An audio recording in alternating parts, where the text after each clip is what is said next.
ಅಜ್ಜಿ, how much is this? ಏನಂದ್ಯಪ್ಪ? Oh, sorry. ಬಾಳೆಹಣ್ಣು ಎಷ್ಟು ಅಜ್ಜಿ?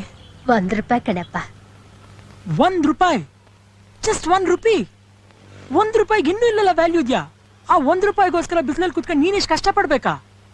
ಏನ್ ಮಾಡೋದಪ್ಪ, ನನ್ ಮಗ ಅಷ್ಟು ಒಳ್ಳೆಯವನಲ್ಲ. ದಿನಕ್ಕೆ 50 ಬಾಳೆಹಣ್ಣು ಮಾರಿದ್ರೇನೆ ಅವ್ನು ನನಗೆ ಊಟ ಹಾಕೋದು. What nonsense! ನಿನ್ ಮಗ ಅಂತವನಾ? ಇಲ್ಲಲ್ಲ ಹೀಗೇನಾ? I can't believe this. Crap. ನನ್